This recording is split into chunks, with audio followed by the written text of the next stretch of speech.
திருப்பூர் மாவட்டம் அவிநாசி கோவிலில் கோலாகலமாக கும்பாபிஷேக விழா நடைபெற்று வருகிறது. கும்பாபிஷேக விழாவில் 1000க்கும் மேற்பட்ட பக்தர்கள் சாமி தரிசனம் செய்து வருகின்றனர். உடனுக்குடன் செய்தியாக பார்த்துக் கொண்டிருக்கிறோம். மேலும் இது குறித்த கூடுதல் தகவல்களுடன் எமது செய்தியாளர் விஜயன் இணைகிறார்.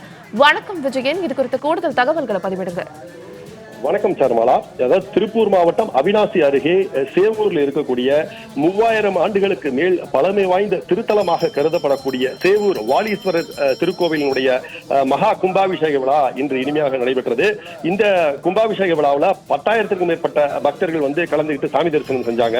அதாவது கொங்கேழு சிவஸ்தலங்களில் வைப்பு தலமாகவும் நடுச்சிதம்பரம் என்று அழைக்கப்படக்கூடிய சேவூர் அறம் வளர்த்த நாயகி உடனவர் ஸ்ரீ வாலீஸ்வரர் திருக்கோவில் 3000 ஆண்டுகள் பழமையானது கருதப்படுது. இந்த திருக்கோவிலினுடைய மகா கும்பாபிஷேக விழா கடந்த 2ஆம் தேதி காலை கணபதி ஹோமத்தோட தொடங்கியது. அதாவது தினந்தோறும் பல்வேறு விதமான சிறப்பு பூஜைகளும் 3 கால யாக பூஜைகளும் நடைபெற்றது. தொடர்ந்து இன்று அதிகாலை 4 கால யாக பூஜையும், அதனை அடுத்து யாகசாலை மற்றும் கோயில் வளாகத்தை சுற்றி சிவாச்சாரியார்கள் தீர்த்த கலசங்களை தலையில் சுமந்தவாறு அந்த தீர்த்த கூட புறப்பாடு நடைபெற்றது. அதனைத் தொடர்ந்து இந்த கும்பாபிஷேக விழாவானது கூனம்பட்டி கல்யாணபுரி ஆதீன 57ஆம் குருமகா சன்னிதானத்தினுடைய ஸ்ரீ சரவண ராஜ சரவண மாணிக்கவாசக சுவாமிகள் தலைமையில சிவாச்சாரியார்கள், ராஜகோபுரம், வாலீஸ்வரர் அறம் வளர்த்த நாயகி, கல்யாண சுப்பிரமணியர், சிவகாமி அம்பாள், உடனவர் நடராஜ பெருமான் கனகசபை, அதாவது பரிவார தெய்வங்கள் உள்ளிட்ட விமான கலசங்களுக்கு புனித நீரை ஊற்றி மகா கும்பாபிஷேக விழா இனிமையாக நடைபெற்றது. அதனைத் தொடர்ந்து அதாவது மூலவராக இருக்கக்கூடிய பகுதிக்கும் மகா கும்பாபிஷேகம் நடைபெற்றது. இன்று மாலைக்கு சுவாமியினுடைய திருக்கல்யாணமும் மற்றும் திருவிதி விழாவும் நடைபெறுகிறது.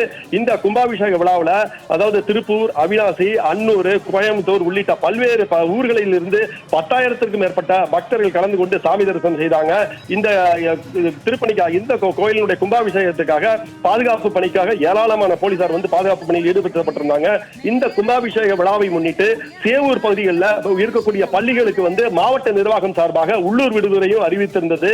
இந்த சேவூர் வாலீஸ்வரன் திருக்கோவில் சோழர்களினுடைய புகழ்பெற்ற அரசன் கரிகாலன் தான் இழந்த சோலை நாட்டை அதாவது சோழ நாட்டை சேவூர் வாழ் இறைவனை பூஜித்ததனால மீண்டும் சோழ நாட்டை கைப்பற்றி அரசனானான் என்பதும், கிஷ்கிந்தாவை இழந்த வாலியும் சேவூர் வாழ் இறைவனை பூஜித்த பின்பே மீண்டும் கிஷ்கிந்தாவை கைப்பற்றி அரசனானான் என்பதும், இந்த சேவூர் வாழ் இறைவனை பூஜித்தால் அரச பதவிகள் தேடி வரும் என்பதும் நம்பிக்கையாக உள்ளது.